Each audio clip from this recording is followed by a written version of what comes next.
So our diagnosis is multiple sclerosis, and we interviewed Mary. She is a 62-year-old female from Smyrna, Tennessee. She currently lives with her husband in Tulsa, Oklahoma. Her daughter lives nearby, and her sisters live in Georgia.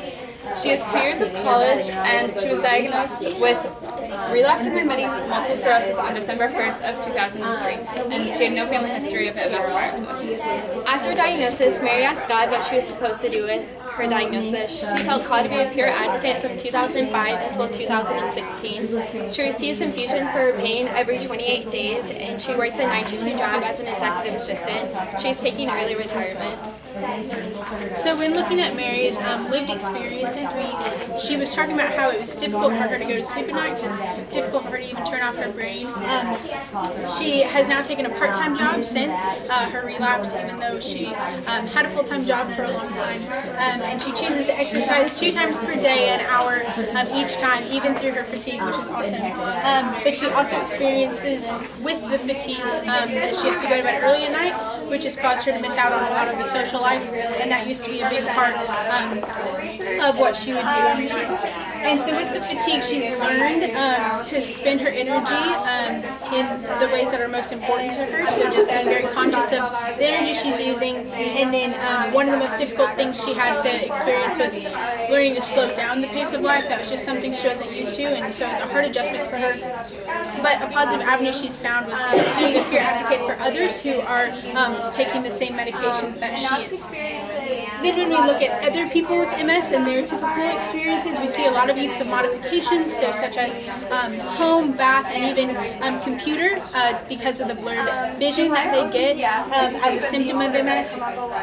And then they feel almost that they need to justify their need for these accommodations because of the almost more invisible disability that MS is. So with these accommodations, they feel that they must sometimes justify these things. And then it's found that with a higher social support, that they actually are feeling more valued and more loved, so social support is a big part. Then with the effects of daily living, mobility is actually seen as more of a spectrum with MS. So there is difficulty, or there's spasticity and weakness in the legs, but Mary, after her relapse, she did not need a wheelchair, but there are other people who do need a wheelchair with MS. And then according to the Balbano article with sexuality, they were seen as strong communication between partners, it actually increases the sexual relationship. But when they're seen with a lot of symptoms of depression, which is one of the symptoms that comes with MS, depression actually leads to a lower sexual relationship between the two. And then with healthy living, the fatigue inhibits, for some people, a pursuit of healthy living because they're just tired more of the time. But at the same time, other people see MS and they want to conquer it and they want to have the healthiest life regardless of MS. Mary values being honest with her family about how she's feeling every day. She says, "I'm not MS, I'm more than a mess, I'm a person." She goes to church and believes that God put her on this path for a reason. She still has control of all of her bodily functions. However, during her most recent relapse, she had difficulties with joint stability, control of voluntary movements, and her thought was impaired. Other people with MS also have impairments with their bodily functions, such as experience of self, their time, energy, sleep patterns, and their sensitivity to temperature. Mary still lives at home and has had to make adjustments to her home, such as putting handrails in her bathroom to get in and out of the shower. She uses her phone to remind her of appointments and tries to keep up with her friends as much as possible. Many people living with MS also have to make adaptations to their home, such as adding a ramp outside if they use a wheelchair. The performance skills of those with MS vary whether they're having a relapse or not. One of the things that Brittany mentioned was Mary talked about joint stability, so when she was writing, her handwriting would be really shaky, and then other motor skills that are affected are muscle weakness and fatigue and loss of proprioception. Mary had also talked about when it is warm outside that she doesn't eat soup because it intensifies her symptoms.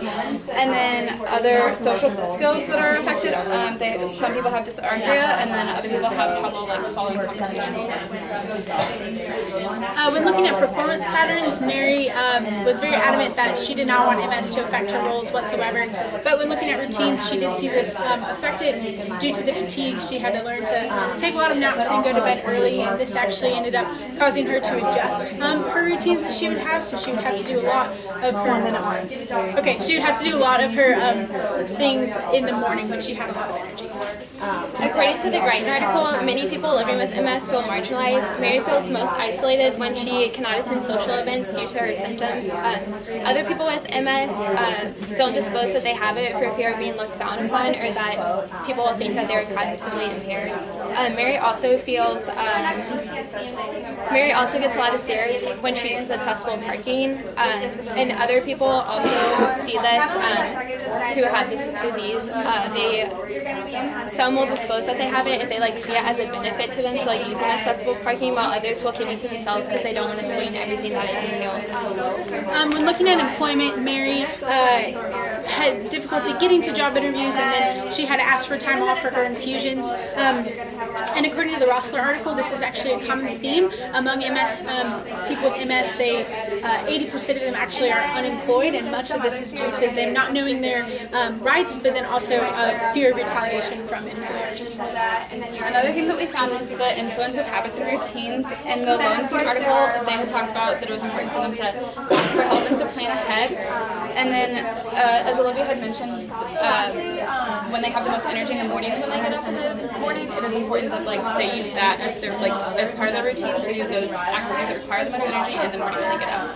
And then okay, we have to allow some time for questions. Eventually that pain is going to lead to isolation. Was there any certain one occupation that she no longer can participate in due to her MS, even though she's trying to make sure it doesn't? the one that she talked about most was being able to go out to eat with friends. She talked about how they live, she lives in Broken Arrow, and then the rest of her friends live in the Tulsa area, so it's about a 20-minute commute. And she was frequently too tired to go out to eat with them, and so trying to get back there, and after work, she would drive from Tulsa back to Broken Arrow, and then to go back out was too much energy for her. I don't know if you touched on this or not, but how often does she relapse? The only relapse that she talked about was in 2016. So I think that was her only major relapse. So she has little flare-ups, but that was her That was only. because that one lasted 3 to 4 months, and she hasn't had anything bigger like that since 2010. What's something that surprised you from the literature?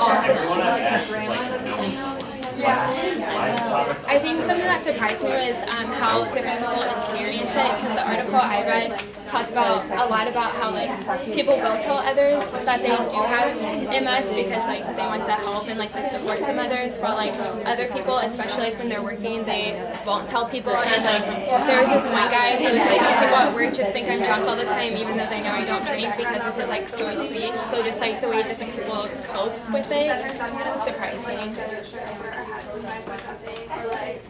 Just little things like that. It was really hard for me. Right. And she was really difficult to have a lot of It's barely going, but the sound turned off. Okay. All right, it's time to switch.